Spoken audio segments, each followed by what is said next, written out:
Hey there!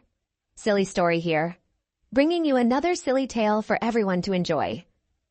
According to my family's oh-so-romantic tradition, I was destined to marry Kevin, my childhood friend, born in the same year, on the same day, at the exact same time as me. Wow. It was like fate had stamped our birth certificates with soulmates. Every birthday, my family handed me a picture of Kevin like it was a golden ticket, reminding me that my one true love was out there, waiting, and boy, did I build him up in my head. The charming, handsome, perfect guy who would sweep me off my feet the moment we reunited. Aww. Fast forward to the big day, and reality hit me like a ton of bricks. No. Kevin wasn't charming. He wasn't kind. And he certainly wasn't interested in me. Nope. Kevin was rude, arrogant, and the human equivalent of a pop balloon, completely deflating every romantic notion I'd clung to for years. Now, here I am, trying to figure out what to do with my love life, while the perfect guy I waited 18 years for couldn't care less about me. Story begins. Make sure to visit our YouTube channel. Show some love by hitting like, sharing it with someone you know, and subscribing so you can be part of this channel's journey. I had always been a firm believer in the charm of fate, especially when it came to my family's rather strange tradition. According to them, I was destined to marry a man named Kevin, born on the same day, at the same time, and in the same year as me. Yes, I know, it sounds like something out of a fairy tale, and I was all in for it. Kevin and I were practically childhood friends. We were neighbors once, back when we were little, running around in diapers and playing pretend. But of course, because life loves to be dramatic, his family moved away when we were both 6. So, naturally, I was heartbroken at the time. But I thought, hey, it's okay. We were meant to be, even though we were separated by miles. My family made sure I never forgot about him. Every year, like clockwork, I'd get a picture of him on my birthday, him growing up, looking more handsome, and me growing older, and developing some truly unrealistic expectations. By the time I hit my teen years, I had this perfect image of Kevin in my head. He was the handsome, charming, ideal man I was meant to marry. I imagined us living in a picture perfect house with a white picket fence, 2 kids, and a dog that, of course, was perfectly well behaved. The thought of finally meeting him on my 18th birthday, well, let's just say I was absolutely certain that it was going to be the most magical thing to ever happen to me. I could already hear the violins playing and see the confetti falling from the sky. It was going to be a moment the stuff of dreams. Finally, I'd meet the man I had spent years fantasizing about, and we'd start our perfect life together. Oh, the drama of it all. But, as it always does, reality decided to drop in and remind me that I was living in a delusion. The moment I met Kevin, it hit me like a freight train. The truth I wasn't ready for. Kevin wasn't the charming, kind-hearted prince I had imagined. No. He was rude, he was arrogant, and get this, he wasn't interested in me at all. I mean, I had spent the better part of 18 years dreaming about him. And what do I get? A guy who barely even acknowledges I exist. It was like a slap in the face from the universe, wrapped in a reality check bow. All the dreams I had built around him. All the romantic visions of our perfect life together. Yeah, those were about as real as my unicorn collection. At first, of course, I thought maybe it was just a phase. Maybe he was playing hard to get, or maybe, just maybe, I hadn't proved myself enough yet. So, I did what any logical, somewhat obsessive girl would do in this situation. I baked him cookies. I helped him with his homework, even though I could barely keep up with my own. Surely, I thought, the love and care I gave him would melt his cold, Kevin-shaped heart. But no, Kevin didn't care. He was completely indifferent, as if he didn't even know what an oven was or that helping with homework was a thing people did for friends. And the worst part, the gut punch of it all, he just ignored me. It didn't matter what I did. It didn't matter how many cookies I baked or how many "You're great, Kevin" speeches I gave. The man I had been waiting for, the man I had spent years dreaming about, couldn't even be bothered to give me a second glance.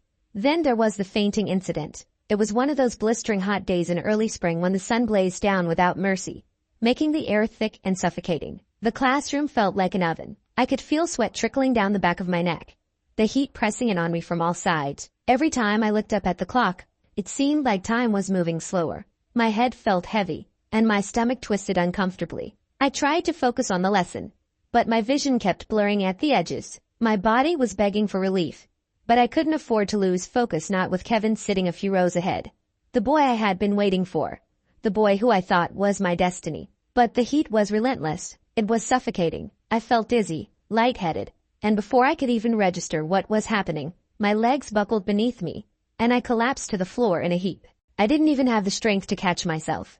My world tilted as I hit the cold tiles with a dull thud. My breath came out in shallow gasps, and for a moment, everything felt like it was spinning out of control. I could hear voices, but they were muffled, as if I was underwater. I tried to sit up, but my body refused to cooperate. Then I heard it, the voice of my teacher, Mrs. Simmons. "Hannah, are you all right?" She sounded concerned, but there was a hint of urgency in her tone. I blinked, trying to focus, but my vision kept swimming. My throat felt dry, and all I could do was lie there, hoping I could find the strength to sit up. "Kevin," Mrs. Simmons called out, looking over at him. "Please, help her. Take her to the infirmary." I looked over at Kevin, hoping no, praying he would be the one to come to my aid. After all, he was the one I had been waiting for all these years, the one I had built up in my head to be my savior, my hero. But Kevin didn't even flinch. He didn't move a muscle. His eyes were still glued to his phone as though I hadn't even collapsed in front of him. "Kevin," Mrs. Simmons called again, her voice tinged with frustration. "She needs help." Kevin lazily looked up from his phone, then shook his head slowly, as if I were nothing more than a minor inconvenience. "She's fine. She's just exaggerating," he said dismissively, barely glancing at me. "She probably just wants attention." My heart sank. Exaggerating? I could barely breathe, lying there on the floor, struggling to gather the strength I had left. But Kevin didn't seem to care. He had already dismissed me entirely. Mrs. Simmons, clearly losing patience, fixed him with a sharp gaze. "I don't care what you think, Kevin. This is serious. Now, help her." Kevin didn't respond, his eyes glued to his phone as if I wasn't even there. "I don't have time for this," he muttered under his breath, still ignoring her plea. Mrs. Simmons stood still for a moment, her frustration evident, before she turned to another student, Mark, who was sitting a few desks away. "Mark, take Hannah to the infirmary. Now." Mark immediately stood up and rushed over, looking a bit alarmed but kind. "Come on, Hannah, let me help you up," he said gently, offering me his hand. His kindness felt like a balm to my aching heart, but my body still felt like it was made of lead. With a little effort, I managed to grip his hand and allowed him to help me to my feet. As we slowly made our way out of the classroom, I stole a glance back at Kevin. He hadn't moved. His attention was still fixed on his phone, as though I didn't exist. The harshness of his indifference stung like a slap in the face. He couldn't even be bothered to show a hint of concern when I was clearly in distress. Mark helped me down the hall, and the further we got from the classroom, the more I started to regain some of my senses. My head was still swimming, but I could breathe a little easier now that I was away from the suffocating heat of the room. But even as I walked, leaning on Mark for support, a bitter taste lingered in my mouth. I had spent so many years building Kevin up in my mind, hoping that when we finally met, he would see me, notice me, and maybe, just maybe fall in love with me. I thought that this was the boy I was meant to marry. But at that moment, I realized the painful truth. Kevin didn't care. And for the first time, I let myself feel the weight of that realization. I was on my own. The next day, as I walked through the school corridors, my thoughts heavy and uncertain, I heard a voice, one I recognized all too well. It was Kevin. But this time he wasn't alone. I turned the corner, and there they were. Kevin was standing there in the hallway, his face unusually focused as he supported a girl, no, a woman, into the school infirmary. She was perfect in every way. Her long, flowing hair glistened like silk, and her skin was flawless, glowing in the sunlight streaming through the windows. She moved with an effortless grace that I could never hope to achieve. Her posture was confident, poised, like she had control over everything in her life, and the world around her seemed to bend to her every whim. And then I realized, with a cruel pang in my chest, that Kevin was looking at her with an expression of care. His face was soft, his eyes focused only on her. He helped her as if she were the most important person in the world. His hand lightly touched her back as he guided her, steadying her, like she was the only one who mattered in that moment. The pain in my chest tightened. It was as if all the air had been sucked out of the room. My heart, which had spent so many years beating for him, shattered. The weight of the truth crashed down on me in a brutal wave. She had everything I didn't. Effortless beauty, grace, a calm, composed presence that I could never replicate. And Kevin, he was enamored with her. I saw it in the way he touched her, in the way he spoke to her with such tenderness, such warmth, like she was the only one who had ever mattered to him. The reality of it hit me like a slap to the face. I had spent my whole life fantasizing about a future, convincing myself that he was the one I was meant to marry, the one who would love me unconditionally. I had convinced myself that he would see me for who I was, that we would have this beautiful, destined life together. But there, in that moment, I knew the truth. Kevin would never be the person I thought he was. He wasn't my soulmate. He was just an arrogant, selfish boy who would never appreciate me. Never see me as anything more than an afterthought. He didn't care. He had never cared. I stood frozen in the hallway, watching as Kevin disappeared through the infirmary doors with her, leaving me standing there, crushed. My mind raced, and for a moment, all I could hear was the loud pounding of my own heart in my ears. I wanted to run. I wanted to disappear. But I couldn't. I was trapped in this moment of painful clarity. But of course, Kevin wasn't done with me. He never really left. He was like a persistent storm cloud that just hovered above me, always threatening to rain down at the most inconvenient moments. Kevin, always the self-centered egomaniac, to him, I was just a tool, something to be used when it suited him, something he could manipulate to make himself feel important. It was like a twisted game for him. Kevin was convinced he was still in charge of the situation, that he could control the narrative as if my life was his to dictate. After everything, after he had humiliated me and made me feel invisible, he had the audacity to keep pushing me around. He started giving me orders, little things, at first fetch this, do that. He'd ask me to run errands, do favors for him, and all the while, he made it clear that he was doing it for the sole purpose of impressing Mattie, the pale, sickly beauty who had captured his attention. He was under the misguided belief that if he kept me in the background, doing his bidding, Mattie would see him as the strong, capable guy who had control over the world. But what Kevin didn't understand was that Mattie wasn't impressed by his arrogance. She saw through him instantly, maybe even better than I did. I was nothing more than a stepping stone to him. As for me, confusion was my constant companion where Kevin was concerned. I couldn't stop the flood of memories of a different version of him. A Kevin who used to share genuine laughter with me, not at my expense. The boy who once stood up for me against playground bullies and carefully stuck a band-aid on my scraped knee. We had a history, a bond that had grown warped and jagged over time. So why couldn't he show me a shred of respect now? The question stuck to me, sharp and unrelenting. Then, one day, Mattie pulled me aside after yet another one of Kevin's absurd requests. I had just finished doing a task for him when Mattie caught up with me in the hall. Her skin was still pale, a consequence of her being in and out of the hospital. But there was a fire in her eyes, a quiet, steely strength that drew me in. "Hannah," she said, her voice soft but firm. "You don't have to listen to him. You know that, right? That's not the behavior of a responsible friend." I looked at her, confused. "I see the way he treats you," she continued, her gaze never leaving mine. "He thinks that putting you down will make him more powerful. But he's wrong. He doesn't have power. You do. You're stronger than he is. Don't let him take that from you." Her words hit me like a lightning bolt. It wasn't that I hadn't heard similar things before, but coming from Mattie, they felt different. Mattie, who had been sick for most of her life, who had spent countless hours in hospitals, enduring treatments that drained her body and spirit. She had every reason to feel bitter, to let her illness define her. But instead, she had this quiet strength that radiated from her, something I had never truly understood until that moment. I felt ashamed. Here she was, a girl who had been fighting for her life, for her health, and yet she had this incredible strength and grace. And here I was, just letting Kevin push me around, like I was nothing. "You don't need to be his servant," Mattie said, her eyes locking with mine. "You're healthier than I'll ever be. You're stronger than I'll ever be. Don't let him make you feel small." I stared at her for a long moment, unsure of what to say. It was like a veil had been lifted. I realized just how much I had been living in the shadow of Kevin's toxic influence. It wasn't just about him anymore. It was about me. It was about finding the courage to stand up for myself, to be confident in my own skin, and to stop letting him dictate how I felt about myself. Though I had been through so much, I had never shared the truth about Kevin with my mother. But everything changed when the final blow came during our family dinner. It was one of those rare occasions, a dinner meant to celebrate the deep-rooted connection between our families. We had been neighbors for years. Even with the distance, our parents remained close, staying in constant contact. They shared stories, maintained traditions, and clung to the belief that Kevin and I were destined to be together.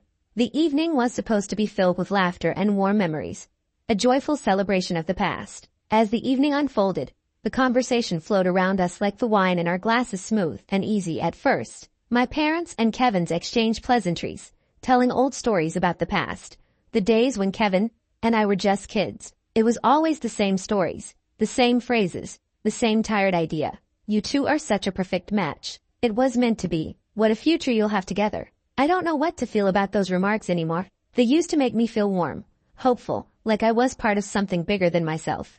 But tonight, they felt hollow. Well, remember that summer picnic? My dad chuckled, glancing at Kevin's parents. Hannah and Kevin couldn't stop talking about how they were going to grow up and get married. Everyone just knew it was meant to be. Kevin's dad laughed, raising his glass. You two were inseparable back then, always together. It was obvious, right? You'd have a future together, no question about it.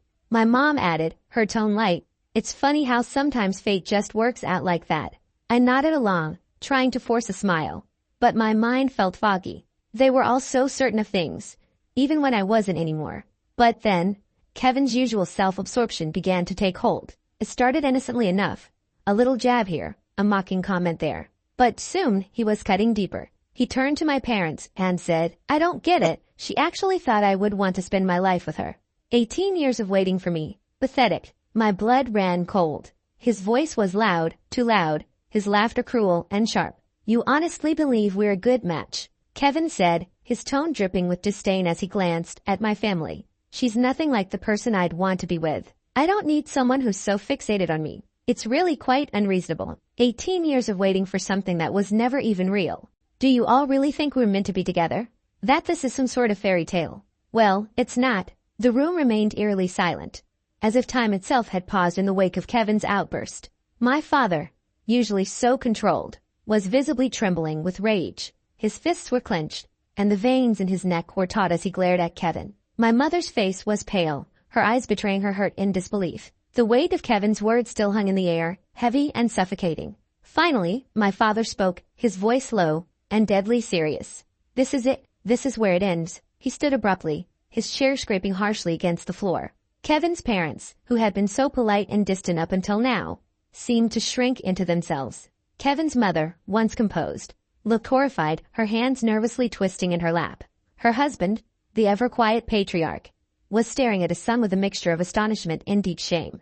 I think you should leave, my father continued, his voice thick with anger. Kevin is no longer welcome in this house, and I think it's best we don't have further contact. You've done enough damage here tonight. Kevin's mother opened her mouth, but my father's glare silenced her instantly. Her apology faltered as she looked to her husband for support, but he, too, remained unmoving. This isn't just about tonight, my father went on, his voice steady but cold.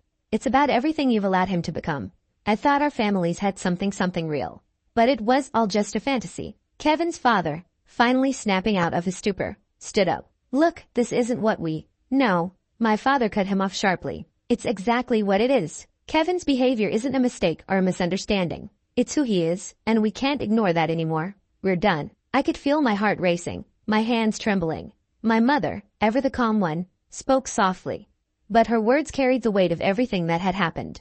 We have given this too many chances. We won't be part of this anymore. I think it's time for us all to acknowledge that this fate isn't real. It never was. The finality of her words hung in the air like a curtain falling on a tragic play.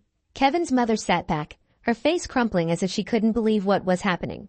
We never wanted this. We never wanted to cause any trouble, she whispered, her voice breaking. I'm truly sorry, but it was too late.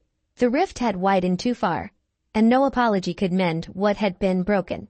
My father's gaze softened, but only slightly. I know you didn't want this, but sometimes you have to look at the bigger picture. This isn't just about one night or one argument. It's about the damage Kevin's done to all of us. Kevin sat, oblivious to the gravity of the situation.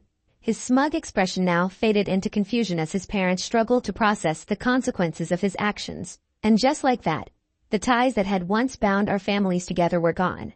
All the dreams, the expectations, the belief in some sort of shared destiny, it was all wiped away in a single moment of clarity. Kevin had sealed it with his arrogance, and now there was no going back. When Kevin's family left, the anger and hurt still hung in the air like a thick fog. My father slammed the front door shut, his anger palpable even in the silence that followed.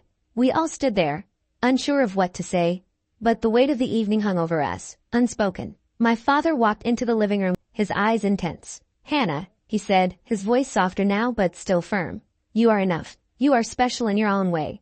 And you don't need Kevin or anyone else to tell you that. He paused, taking a deep breath. We've all been waiting for him to come around, thinking he would see you for the incredible woman you are. But he hasn't, and that's his loss. But it's also his failure to see what we've always known. My mother, who had been unusually quiet throughout the evening, finally spoke up, her voice steady but filled with warmth. Sweetheart, we're proud of you. You've always been strong and independent, and nothing that arrogant boy says can change that. We've been blinded by this silly belief that you and Kevin were meant to be.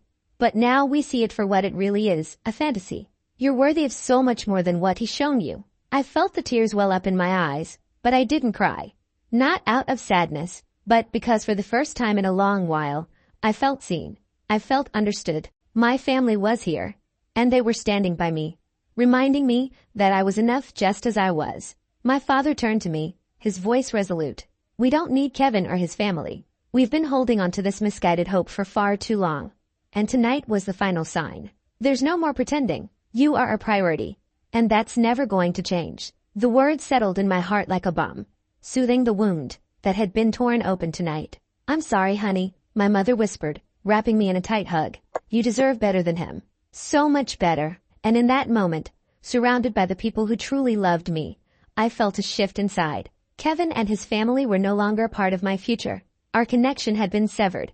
And for the first time in a long while, I felt free. After that night, I made a promise to myself I never wanted to lay eyes on Kevin again. I did everything I could to avoid him, determined to no longer waste my energy or attention on someone who didn't deserve it. But by some strange twist of fate, I found myself growing closer to someone who truly mattered, Mattie. Mattie and I became inseparable. We started spending hours together, talking about everything, books we loved, dreams we had for the future, the things that truly brought us joy. Despite everything she had been through, Mattie had this incredible strength and self-worth that I envied. She had been through more than I could ever imagine, yet she radiated confidence and wisdom.